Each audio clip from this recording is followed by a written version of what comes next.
Hey,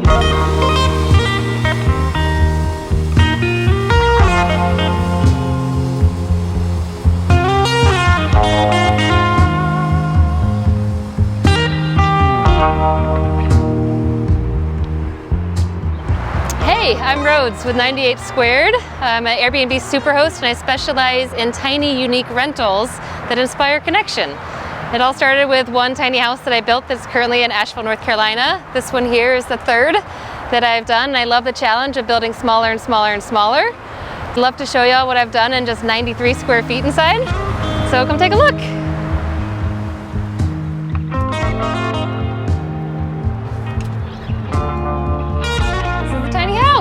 It's tiny. It's actually considered a micro home. It's under 100 square feet.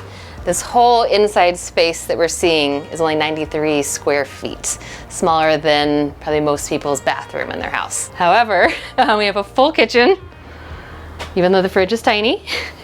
And the main thing, I built this as a vacation rental. So everything has its place. There's really not room for extra storage except for a bag. So I try to use every space that we have. Even what's holding this counter up here is utilizing everything and hanging all the pots and pans that we could use. And then behind that are additional storage. There's chairs for a porch, there's a tiny toolkit, other things that are just kind of tucked away back there.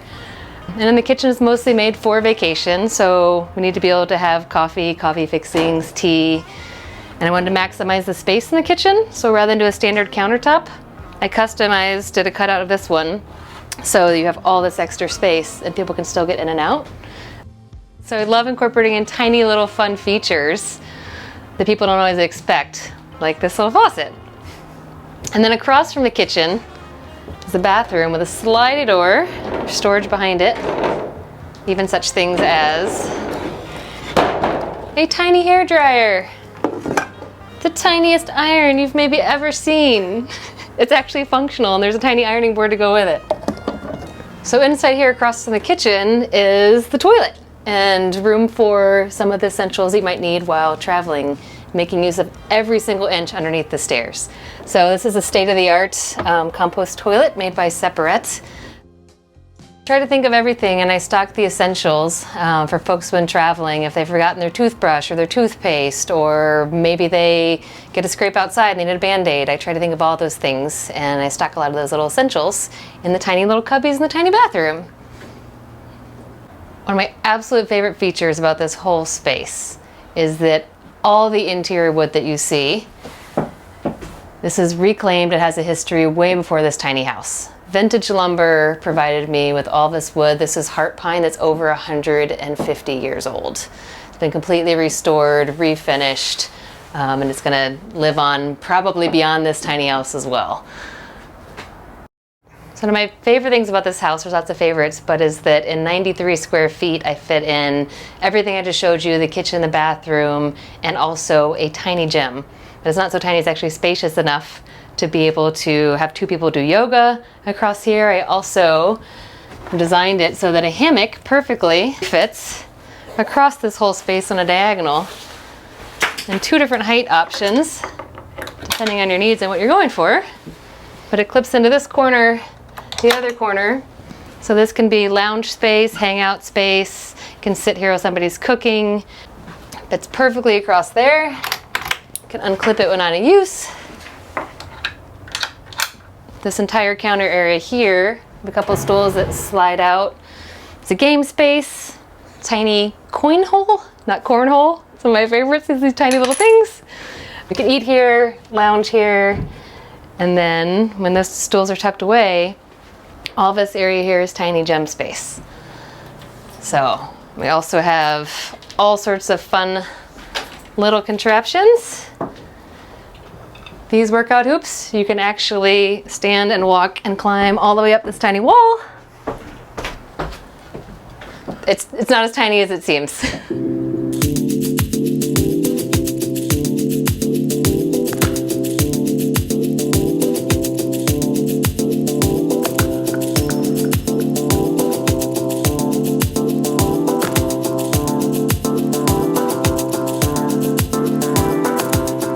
One of my biggest challenges in fitting so much into a tiny space was also making the loft space accessible without a ladder.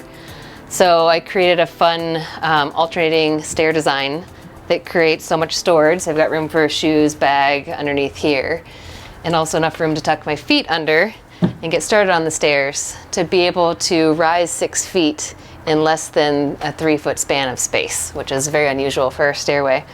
So it was very fun to design this.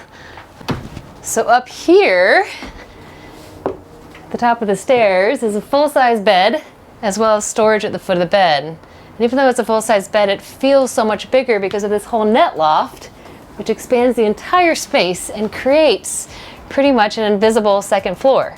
It can be laid on, walked on. It's definitely my favorite feature of the house, so I was very excited to add the net loft in. In addition to loving building tiny, I also love finding cute little tiny things to stock in a tiny house that are actually functional. If y'all remember this game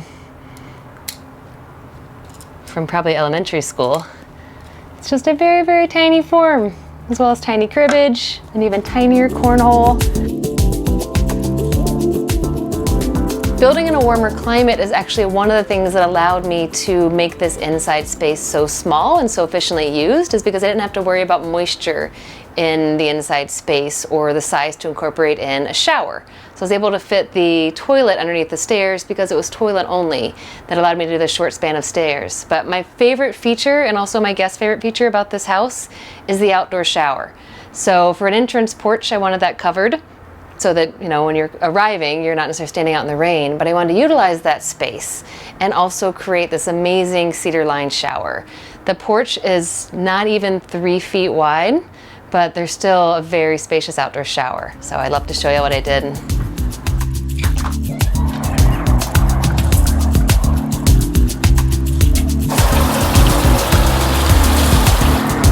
So it's quite spacious in here.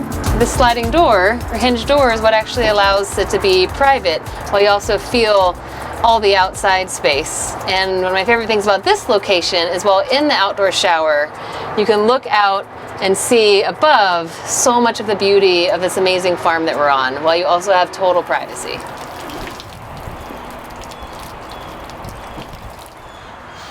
In addition to this awesome tiny house here, I wanted to make the most use of this incredible urban farm opportunity.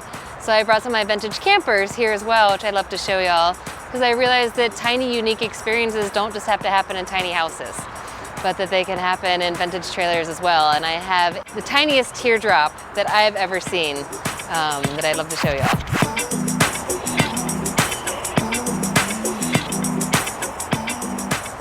So this was love at first sight. When I saw this tiny teardrop online, I was actually looking for other vintage campers. While I built that tiny house that I showed you, I was looking for a camper to live in at the time. And I started discovering all these amazing just vintage creations that were around. And so I had to go see this one. The doorknob is completely amazing. I still don't know the entire history about it, but this little thing was built in either the late 50s or the early 60s, and then completely remodeled a couple years ago. So if you want to take a look inside, it is literally just a space for sleeping. There is no space for storage of any kind whatsoever, but it is the coziest, most amazing little sleeping space. And this doorknob even has a vintage lock on it. That's all it is.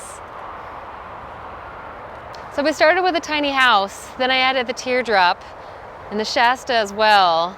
Other campers are coming. We're also going to be creating some other additions, and I'm so excited to be able to build an outdoor shower facility, an outdoor composting toilet. And this is a working farm, so there's so much different things that are growing and evolving all the time, and I look forward to seeing what else we can add. The next rental that I'm actually going to be setting up this week is a bubble tent. Y'all need to come back so I can show you the bubble tent, but it'll allow for stargazing all night long. I'm excited to grow with this farm. I'm excited to add more rentals, to add more features to the amazing rentals we already have, and to watch the happenings on the farm as well. There's farmers markets on site here every Saturday. There are monthly events of bonfires and karaoke and even yoga, sometimes under a full moon. As I continue to do the work, I keep everyone updated on my Facebook and Instagram. You can follow us at 98 Squared. And that's the first place that we let people know we have a new rental available. And you can also follow my work around other parts of the country as well. I have a tiny house currently available for rent in Asheville, North Carolina. Hope to also have a vintage camper there soon as well. And we also have a tiny house in Colorado. So you can follow us on 98 Squared on Facebook and Instagram.